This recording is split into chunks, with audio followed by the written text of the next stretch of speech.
Luchando por la justicia. Tu asesor legal en radio. Soluciones legales para el día a día. De los especialistas a tus oídos. Luchando por la justicia. Luchando por la justicia. Hola, ¿qué tal, amigas y amigos de Luchando por la Justicia? Esperando que se encuentren muy bien y que tengan un viernes espectacular. Yo soy Jessica Torres y nos escuchamos a través de Ciudadana 660, todas las voces, asimismo a través de diversas plataformas digitales como lo es la del IMER Radio y diversas estaciones de manera digital. Y el día de hoy tenemos a una invitada especial, quien es Roselia Bustillos. Ella es abogada por la UDLA, también es maestra en Derechos Humanos por la Universidad Iberoamericana, actualmente es doctoranda en Antropología Jurídica por la Universidad Nacional Autónoma de México y ha sido académica en la Universidad Iberoamericana y actualmente colabora para el Poder Judicial Federal. Ella nos va a platicar sobre un tema que es poco abordado y poco conocido, por lo cual es muy importante que lo tengamos presente, sobre todo de su existencia y de qué va, que es la antropología jurídica. Y pues bueno, es un área de derecho, pero también es un área social y que se encarga de diversas investigaciones y que se aplican con términos culturales y con términos del derecho. Pero todo esto nos va a platicar nuestra querida Roselia. Bienvenida a Luchando por la Justicia del IMER Radio. Hola Jessica, pues buen día. Pues muchas gracias por la invitación antes que nada, antes de abordar este tema. Pues me parece que es interesante, que sirve tanto para conocer los fenómenos sociales, culturales, como colaborador del derecho, para ver el derecho y el estudio de las normas un poco más amplias, no solamente desde la ley, ¿no?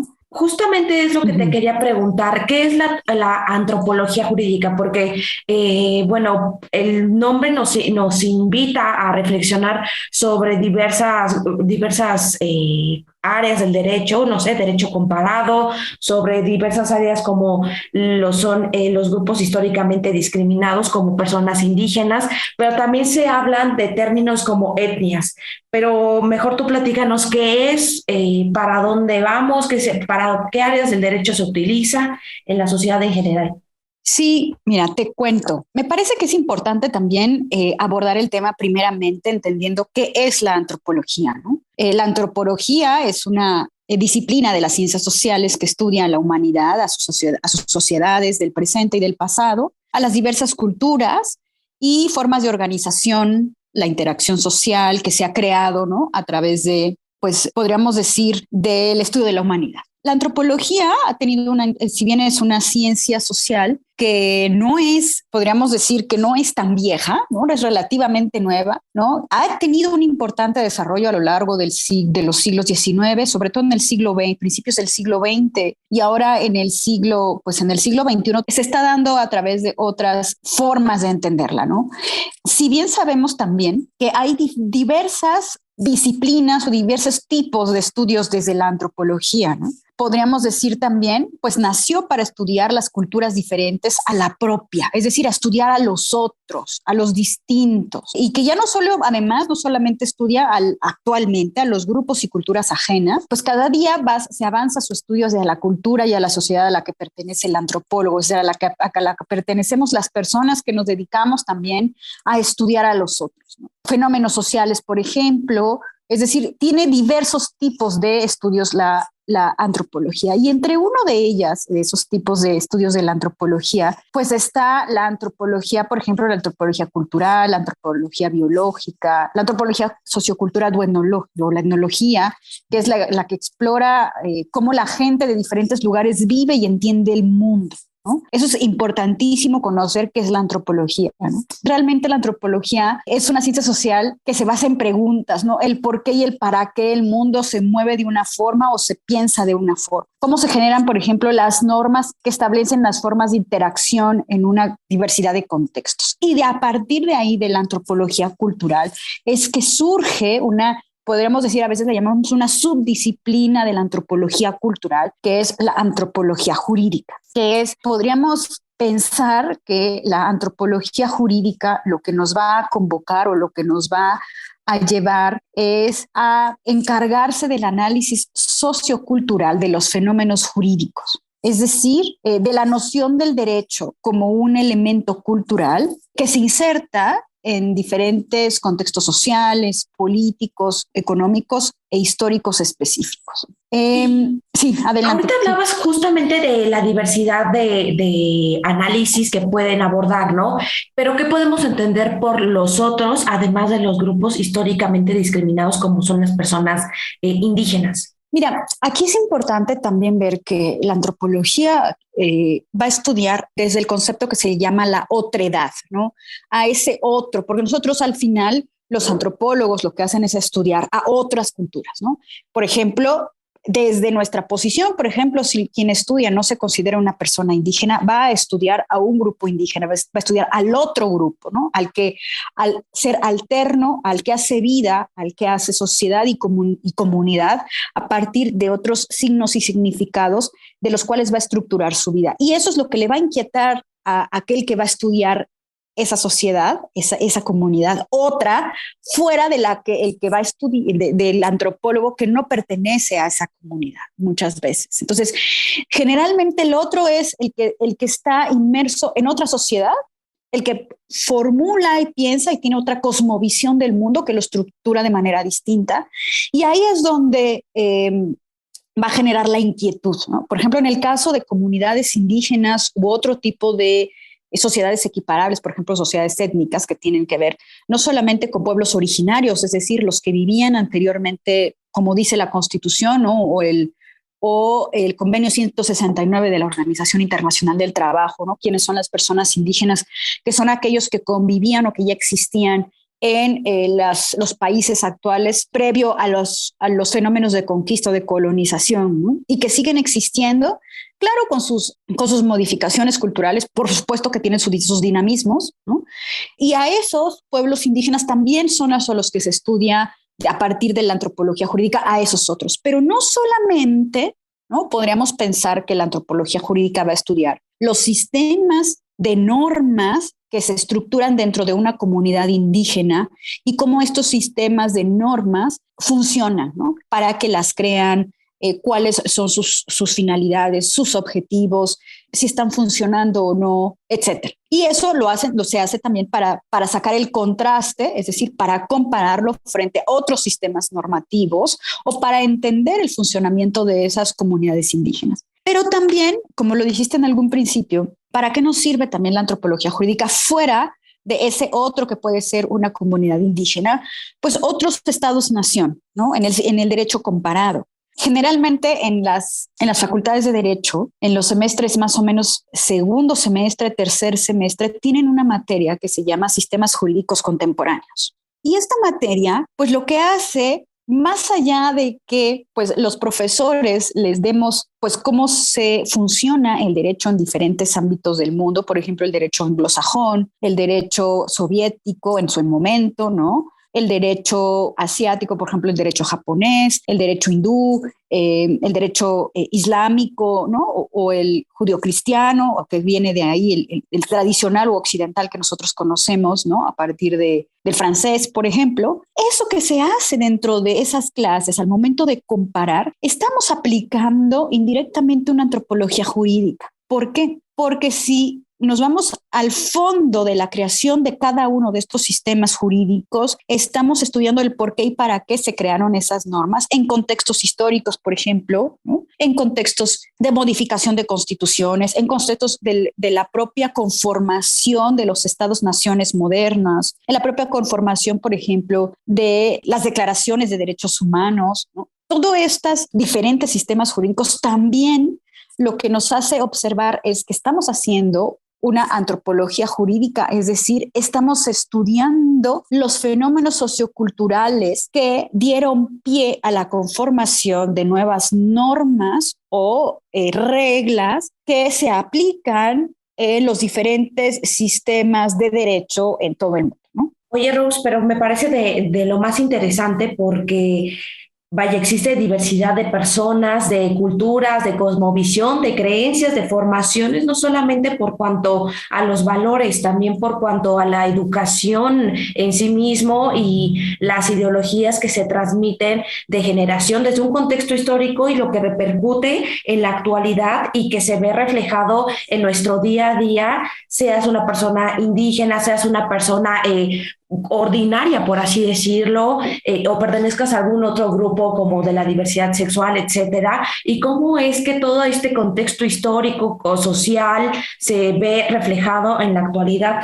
Pero quisiera también que nos platicaras si hay algún límite, alguna restricción, algunas excepciones a este derecho de lo que es diverso o a lo que forma al otro, ¿no? O sea, es decir, si va en contra el derecho común, ¿hay algún limitante? Y fíjate que en nuestro artículo 2 constitucional, en el que se reconoce, y este es un otro término o podríamos decir, un concepto en el que se acepta que no solamente existe una forma de hacer derechos, sino hay múltiples formas de ejercer y sistemas normativos, por ejemplo, al menos en el país, a partir de ese artículo 2, ese pluralismo jurídico, ¿no?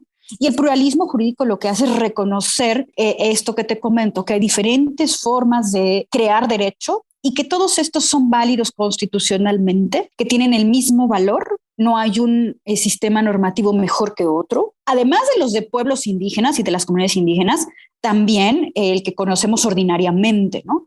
A ese me refiero, que también pues, tiene sus pros y sus contras, como los sistemas normativos internos, pues, los pueblos y comunidades indígenas tienen sus pros y sus contras, porque pues, al final están hechos por comunidades humanas, ¿no? Ahora bien, las restricciones que se dan a este reconocimiento de todos los sistemas normativos, además de pues del ordinario, que es el que al final, el que le da el reconocimiento a estas otras formas de generar el derecho. En ese mismo artículo 2 se dice que siempre y cuando no vulneren los derechos humanos de las personas integrantes de esas comunidades, ¿no?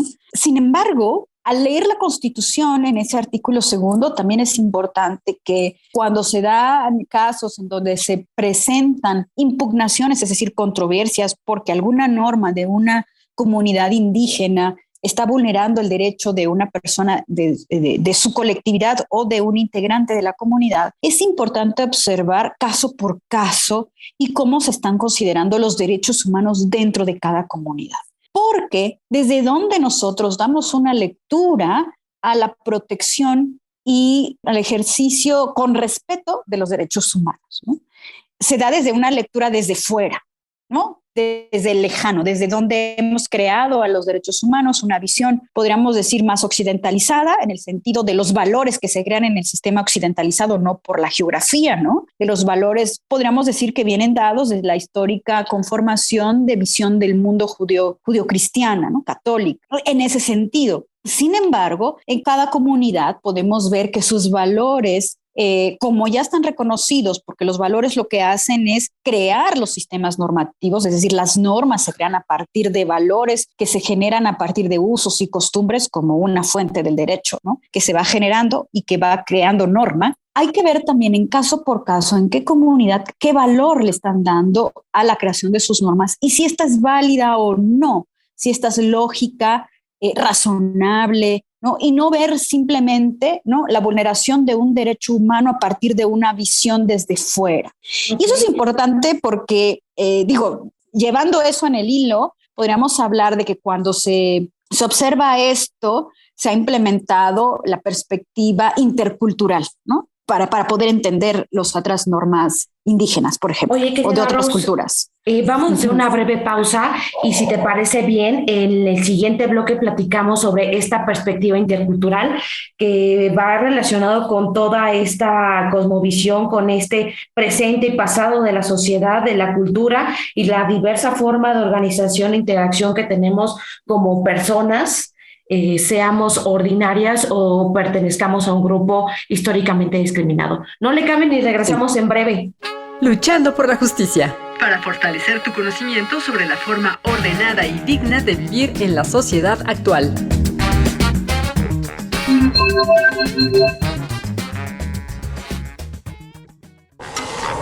Luchando por la justicia.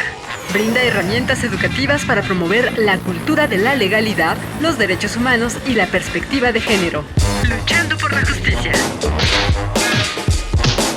Amigas y amigos de Luchando por la Justicia, ya regresamos de una breve pausa.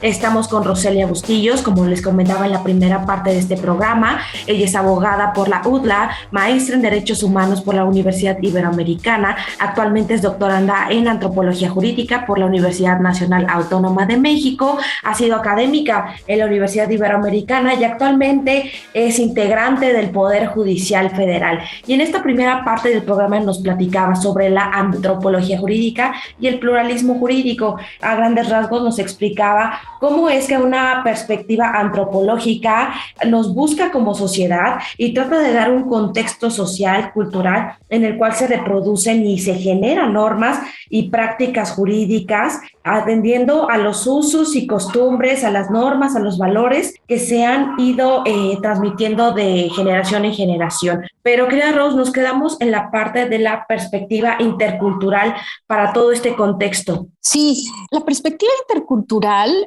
es una visión que se tiene que tener para poder entender que existen otras formas culturales de generar derecho y para poder entender cómo funciona el dinamismo de otra cultura, de sus creencias, de sus formas de organización, de tipo político, económico, social, familiar también, por supuesto, electoral, ¿no? Y que todas estas características hacen la conformación o generan un sistema de normas desde todos estos tipos de observación o de formas de vivir estructuradamente dentro de una comunidad. Y esa perspectiva intercultural se da no solamente, por ejemplo, la perspectiva intercultural surgió a partir de la educación. La educación, el sistema educativo fue como el pionero para hablar de la interculturalidad en el sentido de pues cómo la educación podía darse desde el aula a diferentes personas que pertenecen a diferentes culturas en una misma sociedad, ¿no? Y esto nos llevó a entender cómo se debe de educar, por ejemplo, atendiendo a las diferentes visiones de las personas que pertenecen a diferentes culturas. Y esa perspectiva desde la educación también se llevó al derecho, ¿no?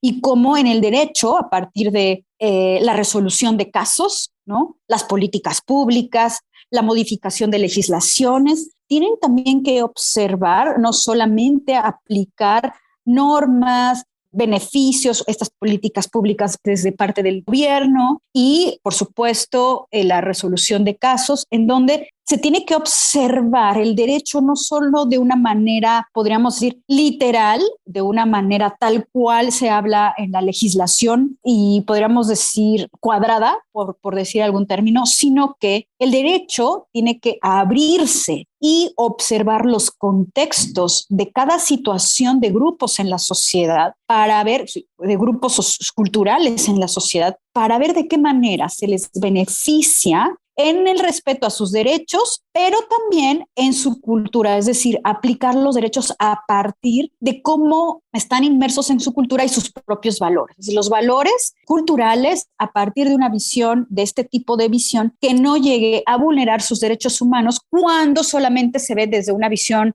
común del derecho, ¿no? Por decirlo de algún lado, o occidentalizado, por decir cómo se creó el derecho, sino para entender que habitan en otras sociedades en donde sus valores culturales son distintos y también son válidos, ¿no? Y esa perspectiva intercultural, pues claro que se genera a partir de estudios de la antropología jurídica. Rose, y también en este punto quisiera abordar algo que me parece importante. ¿Para qué nos sirve nosotros como ciudadanía en general el conocer esta área del derecho que es la antropología jurídica? Fíjate que la antropología jurídica pues nos sirve, a ver, al final lo que hace es unir, ¿no? Dos disciplinas, la antropología y el derecho. Y lo que propone es replantear sus relaciones y las relaciones de estas dos disciplinas y abordar un objeto de estudio específico que las convoca a ambas disciplinas, ¿no? Es un ejercicio realmente interdisciplinario que no excluye la participación de otras más, por ejemplo, la historia, la sociología, sino que desde la perspectiva antropológica se hace el estudio de lo jurídico para dar cuenta del contexto social y cultural en el que se producen y reproducen las normas y prácticas jurídicas de un lugar específico, ¿no? Es decir, de ahí el interés de poder analizar los usos de las normas y los valores a los que se remite, además de la validez de una norma, ¿no? ¿Cuál es la norma jurídica?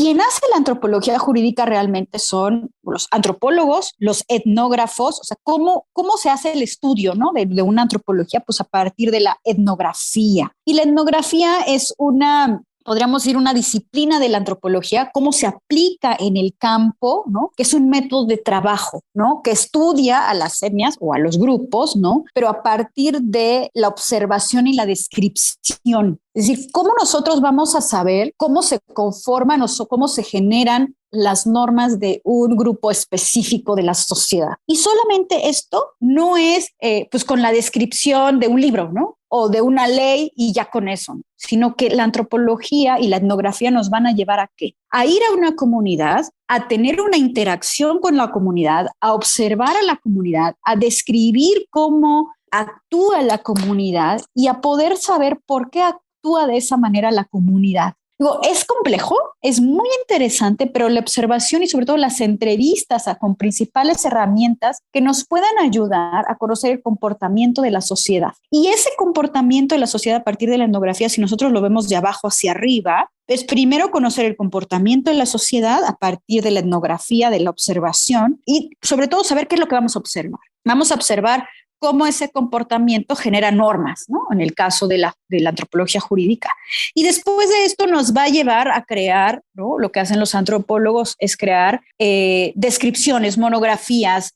¿Y para qué nos va a servir la descripción y las monografías de grupos, comunidades específicas de cómo funciona? ¿No? ¿Para qué nos va a servir? Para poder entender a las sociedades y de ahí, ¿no? Tener todas estas herramientas para cuando llegan a la jurisdicción, ¿no? Al campo del derecho, cómo poder entender cómo funciona una sociedad a partir de la generación de sus normas. En este punto también que nos dices de la diversidad y cómo es que otras disciplinas se ven involucradas en este estudio, en este análisis, ¿te has encontrado o tú platícanos si se ha encontrado también la vulneración a derechos dentro de estas prácticas? Por ejemplo, me viene a la mente que algunos pueblos y comunidades indígenas han normalizado la venta de mujeres o niñas y adolescentes para cuestiones como matrimonio a cambio de determinados bienes o recursos.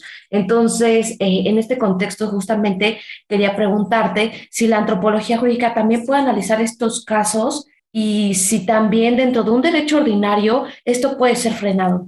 Fíjate que sí este fenómeno que tú dices es interesantísimo y la antropología jurídica y la antropología cultural yo creo que son una herramienta primordial para conocer este fenómeno. ¿Y en qué sentido? En sentido de que nosotros desde fuera podemos decir, oye, ¿por qué están haciendo esto con las niñas? ¿No? A partir de adolescentes, a partir de nuestra visión de que, pues, por supuesto, se está vulnerando la libertad, se está violentando y los derechos humanos de las mujeres, de las niñas y adolescentes. Efectivamente, ahora bien, la antropología jurídica lo que nos va a aportar es que desde la observación, este fenómeno dentro de la comunidad nos va a decir por qué lo hacen, para qué lo hacen, cuáles son los fenómenos de necesidad sociológicos e históricos, ¿no? De este fenómeno. O sea, nos va a aportar las razones por las que una comunidad ha generado esta práctica.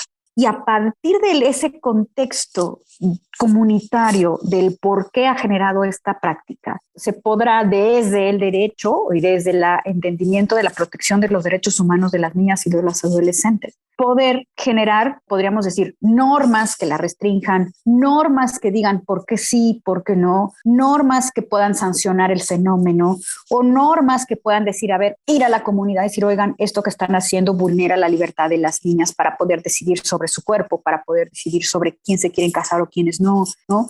Pero no es tan fácil, ¿no? Nosotros desde fuera decir, están vulnerando los derechos de las niñas y las adolescentes, porque si lo decimos desde nuestra concepción de los derechos humanos de las mujeres, y por supuesto que es totalmente mal, y por supuesto pensamos que se están vulnerando los derechos de las niñas y los adolescentes, por supuesto. Ahora, si nosotros vamos a la comunidad y la antropología nos ayuda, ¿no? A describir esta norma que, si bien generalmente las normas no están escritas, pero son prácticas cotidianas, ¿no? Y que se genera una regla o una norma, nos va a decir por qué se generó esa norma y entonces atacar esa vulneración de ese derecho humano a partir del por qué y el para qué, no solamente la sanción, sino atacar desde la prevención y atacar desde el entendimiento de que la comunidad también vea que ese fenómeno está vulnerando derechos. Rose, nos está acabando el tiempo aquí en Luchando por la Justicia, pero quisiera pedirte que en un minuto nos pudieras concluir y pudieras transmitir un mensaje en el tema a la audiencia. Pues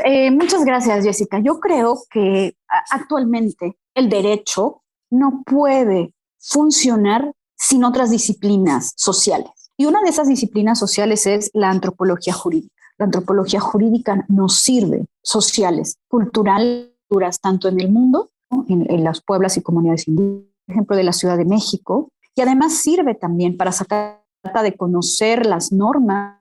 Y es muy importante, sirve para estudiarnos a nosotros mismos. Y creo que es importante que no solamente la sociedad conozca que el derecho se debe de apoyar en estas otras disciplinas, sino que además apoyar también para ver que hay muchas formas de generar normas, derechos, reglas y a partir de valores que también son válidas en la sociedad. Es decir, hay otras formas de vivir que también son válidas. Bueno, pues ya tenemos toda la información. Rosalía, ¿dónde te encontramos en redes sociales o si tienes algún artículo, alguna publicación de carácter gratuito que podamos encontrar en redes sociales? Mira, tengo en el Twitter, estoy como Bustillo Roselia, la primera con mayúscula y también la segunda con mayúscula, ¿no? Ahí me pueden encontrar. Y sí, tengo varios libros, pero uno de los libros es Sistemas Normativos Indígenas, Caso Oaxaca, ¿no? Ahí podemos observar cómo los sistemas normativos en Oaxaca funcionan en sus elecciones, sobre todo en el derecho electoral, y otros sobre los derechos políticos de las mujeres indígenas, avances, retos y protección. Bueno, pues ahí tenemos toda la información. Yo quiero agradecerte, Roselia, el que hayas platicado con todos nosotros sobre un tema que es muy importante porque aborda diversas áreas, diversas ideas, formación, valores, educación, que se han ido repitiendo de manera histórica hasta la actualidad y que es de lo más importante tener esta perspectiva intercultural para poder comparar el derecho y para seguir generando la progresividad de los mismos para el beneficio de todas y todos. Yo soy Jessica Torres y nos escuchamos el próximo viernes a través de Ciudadana 660, todas las voces. Invitarlos a escuchar el podcast del programa, así como diverso contenido que tenemos disponible para todos ustedes a través de la plataforma del Instituto Mexicano de la Radio. Nos escuchamos el próximo viernes y que tengan un fin de semana espectacular. Adiós. Adiós, gracias. Cápsula de la semana.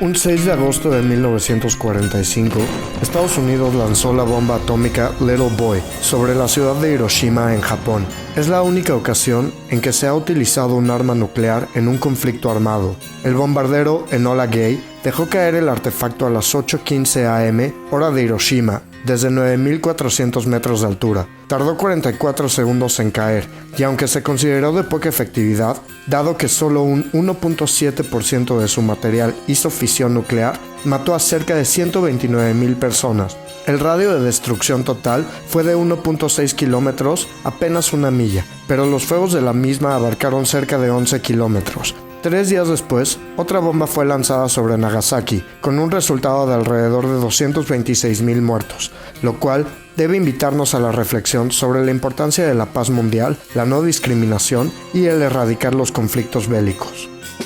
Luchando por la justicia, promueve el pensamiento de respeto a los derechos humanos y que las diferencias individuales no sean argumento para justificar la desigualdad, el maltrato o la discriminación.